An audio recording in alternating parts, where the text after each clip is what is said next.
자, 오늘은 8주차의 내용, 잠언부터 아가서까지의 내용을 함께 살펴보도록 하겠습니다. 자, 먼저 잠언입니다. 218페이지에 보시면 잠언서의 개론이 나옵니다. 일단 제목을 보시면 히브리어 원전의 제목은 미실레 셸레모라고 되어 있습니다. 솔로몬의 잠언이라는 뜻이죠. 역시 본서의 첫 구절에서 유래를 했고요. 여기서 미실레는 속담, 격언이란 뜻을 지닌 마샬의 복수형으로 본서의 성격을 잘 반영해주고 있습니다. 자, 이런 원서의 제목을 참고를 해서 70인역도 그렇고 우리나라 성경 역시도 제목을 잠언이라고 정했습니다. 저자는 다양한 사람들이 나오는데요. 대표적으로 솔로몬이 나오고 아굴이 나오고 그 다음에 르무엘의 어머니, 지혜 있는 자 등등이 나옵니다. 자, 기록 연대는 솔로몬이 이스라엘의 왕으로 즉위한 BC 970년경부터 잠언의 수집 편찬이 끝난 때인 히스기야가 유다의 왕으로 제위하던 BC 687년경 사이라고 볼 수가 있습니다.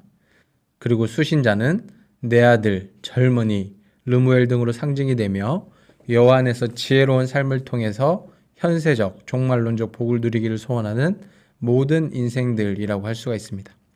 자, 내용은 지혜와 훈계를 알게 하며 명철의 말씀을 깨닫게 하며 지혜롭게, 의롭게, 공평하게, 정직하게 행할 일에 대하여 훈계를 받게 하며 어리석은 자로 슬기롭게 하며 젊은 자에게 지식과 근신함을 주기 위해 솔로몬을 비롯하여 여러 현자들이 준 강화, 속담, 훈계 등 다양한 형태의 교훈들입니다.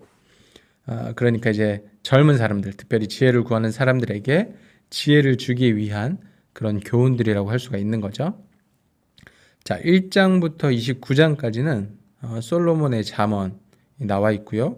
그 다음에 30장에는 아굴의 잠언, 31장은 르무엘 왕을 훈계한 잠언의 내용이 나와 있습니다. 넘어가겠습니다. 220조 잠언의 중요한 주제 몇 가지를 살펴보겠습니다. 일단 1번 지혜의 근본. 자, 지혜의 책 잠언은 지혜의 근본을 여호와를 경외하는 것이라고 가르치고 있습니다. 그러니까 절대 초월자이신 여호와께서 창조하시고 다스리시는 세상에서 유한자로 살아가는 우리 인생들이 하나님의 존재를 깨닫고 인정하고 순종하며 살아가는 것이 지혜의 근본이라는 것이죠. 우리가 이 세상을 창조하시고 다스리시는 하나님을 부정하고 아무리 똑똑하게 살아간다고 해도 사실 이 세상을 제대로 살아가는 것이 아닙니다. 하나님에 대한 무지는 결국 지혜에 대한 무지라고 할 수가 있겠죠. 그래서 우리가 먼저 하나님을 알고 그 다음에 하나님을 경외하는 마음이 있어야지 이 세상의 모든 것들을 생각하고 판단하고 또 제대로 이해하면서 살아갈 수가 있다는 것이죠. 그리고 2번 지혜의 가치입니다. 유한자인 인간은 당장의 현실과 눈에 보이고 만질 수 있는 외적 사물에 집착할 수밖에 없습니다. 그래서 대부분의 사람들이 재물이나 권력, 지위 이런 것들이 자기들의 인생을 좌지우지할 것이라고 생각을 하죠. 그러나 사실 이런 것들이 우리의 삶을 행복하고 바르게 만들어주는 것이 아니고 눈에 보이진 않지만 지혜와 같은 전인격적 영원한 기쁨과 축복의 원천이 되는 이 지혜를 쫓을 때 우리는 진정한 행복을 찾을 수가 있다. 그리고 삶을 가치 있게 살 수 있다라는 것을 또한 우리에게 가르쳐주고 있습니다. 자, 그리고 넘어가서 222페이지 4번 지혜 교육의 필요성입니다. 자, 우리 인간에게 가치 있는 위대한 덕목들은 모두 다 교훈되고 훈련되어야 하죠. 자, 그럴 때 타고난 성정과 소질이 다듬어지고 개발이 되어 행복한 삶이 가능해집니다. 지혜 역시도 마찬가지입니다. 지혜도 우리가 끊임없이 가르쳐야 되고 훈련해야 되는 부분인 것이죠. 특별히 우리 자녀들에게, 우리 후손들에게 하나님을 경외하는 이 지혜를 가르칠 때 우리 다음 세대들이 더욱더 행복하고 아름다운 삶을 살아갈 수가 있다. 그래서 교육은 반드시 필요하다라는 것을 우리에게 가르쳐주고 있습니다. 그래 223쪽에 8번 보겠습니다. 성적 유혹의 실제에 대한 경계. 자, 잠언에서 지혜자가 피해야 할 우행 또는 우매자들이 저지르기 쉬운 어리석음의 가장 대표적인 사례로 거듭 제시되는 것이 바로 성적인 타락입니다. 자, 그런데 이런 성적인 타락은 사실 우리 인류 전체의 역사를 봤을 때 항상 있었던 것입니다. 그렇기 때문에 이게 우리가 무시하거나 아니면 우리가 생각하지 말아야 될 그런 것들이 아니고요.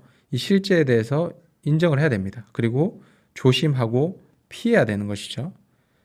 그래서 우리가 끊임없이 이런 유혹들에 대해서 경계를 하고 또 이런 것들에 대해서 우리가 잘 대처를 해야 된다라는 것을 우리에게 가르쳐주고 있습니다. 자, 이제 넘어가겠습니다.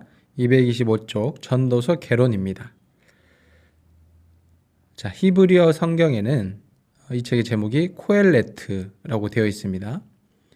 이것은 이제 전도자라는 뜻인데요. 전도자는 무슨 뜻이냐? 공적 권위를 지니고 회중에서 강론하는 자, 설교자라는 뜻입니다. 자, 이것을 그대로 가지고 와서 진리를 전하는 책이라는 제목으로 우리 한글 성경은 전도서라 제목을 붙였죠. 자, 저자는 다윗의 아들로서 하나님으로부터 신적 지혜를 받았을 뿐 아니라 온갖 세상사를 다 경험한 노년의 이스라엘의 3대 왕 솔로몬입니다. 그러니까 솔로몬의 말년에 지었다라고 볼 수가 있겠죠. 기록연대는 솔로몬이 노년에 이르러 죽음을 바라보면서 자신의 생을 돌아보며 당시의 지혜문학적 전통에 따라 행한 강화 설교 성격을 지닌 것으로 그의 생애 말기인 BC 935년경에 기록되었을 것으로 추정하고 있습니다. 자, 수신자는 누구냐? 솔로몬이 이스라엘의 왕으로서 본서를 기록할 당시에 이스라엘 백성들과 인생의 근원적인 문제인 허물을 미처 깨닫지 못한 자나 인생의 허물로 범인하는 모든 사람들이라고 할 수가 있겠죠. 자, 내용입니다. 해 아래 인생의 근원적인 문제인 인생의 절대 허무, 이에 대한 극복 및 해 아래 인생에서의 최선의 삶의 자세에 대해서 교훈을 하고 있습니다. 자, 그러니까 누구나 이 인생의 허무에 대해서 고민을 하고 생각을 한다는 것이죠. 자, 그래서 1장부터 11장까지 보시면요.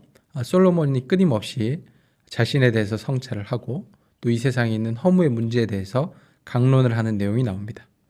그래서 모든 것이 헛되다. 지혜도 헛되고 즐거움도 수고도 헛되고 그리고 학대와 수고가 이 세상에 있고 재물도 헛되고 부유함도 헛되고 모든 것이 결국에는 하나님 손 안에 있더라. 그래서 12장에 보시면 마지막 결론이 나오는데요. 하나님을 경외하고 그의 명령들을 지켜라. 이것이 우리 모든 인간의 본분이다 라고 결론을 맺고 있습니다. 자, 그러니까 우리 인생에서 행하는 모든 것들이 사실은 험하게 될 수밖에 없다는 거죠. 그런데 우리가 그것을 이겨낼 수 있는 방법이 있는데 그게 뭐냐면 하나님을 경외하고 그의 명령들을 지키는 것. 그것이 이 험한 삶을 이겨낼 수 있는 유일한 방법이라고 우리에게 교훈을 하고 있습니다. 226쪽 전도서의 중요한 주제 넘어가도록 하겠습니다. 먼저 1번입니다. 해 아래 인생의 절대 허무. 자, 전도자는 본서를 시작하면서 헛되고 헛되며 헛되고 헛되니 모든 것이 헛되다 라는 비탄의 선언을 하고 있습니다. 자, 우리는 모두 죄성에 오염되어서 하나님과 단절된 삶을 살아가죠. 그렇기 때문에 우리 해 아래 인생은 그 누구라도 결국 죽음의 자리, 험한 종착점에 도달할 수밖에 없습니다. 그래서 아무리 우리가 이 땅에서 많은 것들을 누린다고 해도 결국 이 인생의 근원적인 부분, 생명에 대한 부분, 죽음에 대한 부분을 넘을 수가 없다라는 것이죠. 극복할 수가 없습니다. 자, 그래서 우리는 모두 죽음으로 가는 험한 삶을 살아갈 수밖에 없다라는 것을 우리에게 교훈하고 있습니다. 그리고 이번에 보시면 해 아래 만물의 철저한 허무와 상대성에 대해서 나와 있습니다. 자, 전도자의 시각으로 바라봤을 때 해 아래 인생뿐만이 아니라 세상에 속한 모든 것들 역시도 허무할 뿐입니다. 왜냐하면 이 모든 것들은 결코 절대적이지 않은 거죠. 예를 들어서 부와 가난에 대해서 생각만 해봐도 거기에 대한 절대적인 기준이 없어요. 그죠? 우리가 한 달에 얼마 이상을 벌어야 부유한 것이고 그렇지 못하면 가난한 것이냐? 이것은 모두 상대적인 것이죠. 절대적인 것이 아니라는 것이죠. 행복 역시도 마찬가지고요. 즐거움, 이 모든 것들이 다 마찬가지입니다. 절대적인 기준이 없는 것이에요. 모두 다 상대적일 수밖에 없는 것이죠. 그렇기 때문에 우리는 상대성에 의해서 남들과 비교했을 때 허무함과 안타까움을 느낄 수밖에 없다라는 것입니다. 자, 그런데 3번 하나님과의 관계 회복을 통해서 우리는 해 아래 인생의 허무를 극복할 수 있다 라는 것을 전도서에서는 우리에게 강력하게 이야기를 해주고 있습니다. 자, 죽음으로 인해 유한할 수밖에 없는 존재인 우리 인생일지라도 해 위에 계신 하나님과 바른 관계를 맺고 있다면 죽음을 극복할 수가 있습니다. 우리의 영혼은 하나님에 의해 구원을 받게 되고요. 궁극적으로는 육체도 다시 살아나게 됩니다.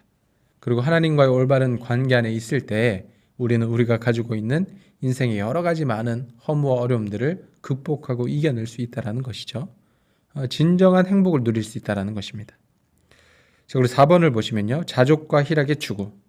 자, 헤아의 인생이 직면한 허무 문제의 극복 가능성을 하나님과의 관계를 통하여 발견한 자가 취할 수 있는 가장 바람직한 자세는 자족과 희락입니다. 그러니까 이 땅에서 사라질 소유, 명예, 제한된 수명 이런 것들에 연연해 하지 말고 스스로 만족하며 하나님께서 주신 모든 복들로 인하여서 기쁨을 누리며 그렇게 살아가는 것이 우리에게 마땅한 자세다라는 것을 가르치고 있습니다. 제231쪽 아가서 개론입니다. 자, 히브리어 성경의 제목은 쉬르 하쉬림입니다. 이것은 노래들 중에 노래라는 뜻이고요. 가장 아름다운 노래라고 할 수가 있겠죠. 이것을 그대로 가지고 와서 우리 성경도 역시 아가서라고 제목을 정했습니다. 저자는 솔로몬이고요. 그 다음에 기록 연대는 왕후와 비빈의 수가 아직은 140명 정도라고 이 책에서 밝히고 있거든요. 그러면은 아무래도 솔로몬의 재위 기간 중에서도 초기에 해당하지 않나. 그래서 BC 970년에서 960년경 사이로 추정을 하고 있습니다. 자, 수신자는 하나님의 아내로 불린 구약 선민 이스라엘과 그리스도의 신부인 신약교회 성도들입니다. 그리고 내용은 이스라엘 역사상 최고의 전성기를 구가하던 시대에 최고의 통치자 솔로몬 왕과 향촌 출신의 술람미 여인 간의 사랑의 기쁨과 사랑의 성숙 과정이죠. 자, 그래서 이 아가서의 내용은 사랑에 대해서 다루고 있습니다. 남녀 간의 사랑 이야기뿐만이 아니라 신랑과 신부로 또한 비유될 수 있는 예수 그리스도와 교회 간의 사랑 이야기라고도 할 수가 있겠죠. 자, 장별 내용을 보시면 먼저 1장부터 보시면 연애에 대한 내용이 나오고요. 3장에 결혼을 합니다. 그리고 5장에서는 부부 간의 이야기가 나오고요. 8장에는 후기에 대한 내용이 나오죠. 자, 그래서 이렇게 사랑이 연애, 결혼, 부부 이런 식으로 성숙되어가는 과정을 우리에게 보여주고 있습니다. 232쪽에 보시면 아가서의 지리적인 위치가 나오고요. 그 다음에 중요한 주제 몇 가지를 살펴보도록 하겠습니다. 자, 1번 사랑의 정원에 만개한 구원의 진리. 자, 아가서는 솔로몬과 술람미 여인이라는 이 두 연인이 주인공이 되어서 펼쳐나가는 오페라 형식의 사랑의 찬가입니다. 자, 그래서 이 남녀 간의 사랑을 먼저 다뤘다고 볼 수가 있는데요. 우리가 남녀 간의 사랑은 굉장히 저급하고 안 좋은 것이라고 생각하는 경우가 있습니다. 근데 결코 그렇지 않습니다. 하나님께서는 제일 처음에 남자와 여자를 만드시고 둘을 한 몸으로 이루게 하셨죠. 그래서 사실 이 남녀 간의 사랑의 어떤 원형, 그 모델도 하나님이라고 할 수가 있고요. 또 이 남녀 간의 사랑을 통해서 가장 값진 생명이라는 것이 출생되게 하나님께서 만들어 놓으셨습니다. 그래서 이 남녀 간의 사랑도 사실은 굉장히 아름답고 고귀한 사랑인 것이죠. 근데 그것이 워낙에 많이 타락했기 때문에 우리 눈에 이제 별로 안 좋게 보일 때가 많은데 사실 이 남녀 간의 사랑도 굉장히 아름다운 사랑이라고 할 수가 있습니다. 그리고 하나님도 이 예수 그리스도와 교회 관계를 신랑과 신부로 이렇게 비유를 하셨거든요. 그만큼 이 남녀 간의 사랑이 굉장히 아름답고 중요한 것이다. 반면에 이 남녀 간의 사랑이 타락하고 제대로 이제 되지 않으면은 그 세상은, 그 사회는 희망이 없다라고도 볼 수가 있습니다.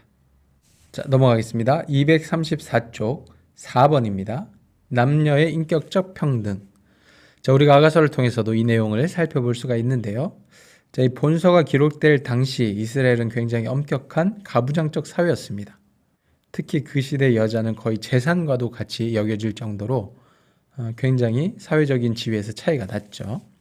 그런데 본서를 보면 그런 가부장적 전통과 왕과 향촌 처녀라는 신분의 차이에도 불구하고 솔로몬과 술람미 여인의 두 사람의 이 사랑이 굉장히 평등하게 그려져 있습니다. 그래서 성경은, 그리고 하나님은 남녀 간의 평등에 대해서 굉장히 우리에게 강조하면서 이야기를 하고 있다는 것을 알 수가 있죠. 그 다음에 5번입니다. 하나됨에 수반된 사랑의 배타성. 자, 사랑은 서로가 서로에게 속하여 하나됨을 이루는 것이죠. 자, 그래서 본서에서도 보시면 서로 사랑한 솔로몬과 술람미 여인 두 사람은 거듭해서 서로가 서로에게 속한 사실을 고백 내지 확인을 하고 있습니다. 그러니까 서로 사랑한다는 것은 뭐냐면 또 반대로 다른 사람은 사랑하지 않겠다. 우리가 서로에게 최선을 다하겠다라는 언약인 것이죠. 하나님과의 우리와의 관계도 마찬가지입니다. 자, 하나님께서 왜 그렇게 우리를 향해서 질투를 하시고 다른 신을 섬기지 말라고 하시냐? 이 사랑 안에는 배타성이 담겨 있기 때문입니다. 그러니까 누군가를 사랑하면 우리는 누군가를 사랑하면 안 된다라는 것이죠. 자, 이런 사랑의 원형, 남녀 간의 사랑의 원형도 역시 하나님께 있다라는 것입니다. 그래서 하나님께서는 하나님 외에 다른 것들을 사랑하는 것을 못 견디시는 거죠. 그로 인해서 하나님께서는 질투도 하시고요. 또 때로는 분노도 하십니다. 그래서 우리는 하나님을 가장 사랑하고 하나님만을 사랑하고 또 하나님께서 원하시는 하나님께서 기뻐하시는 삶을 살아갈 의무와 책임이 있는 것이죠. 자, 이런 내용들을 우리가 아가서를 통해서 살펴볼 수가 있습니다. 자, 이 정도의 내용들을 기억을 하시면서 성경을 읽으시면 되겠습니다.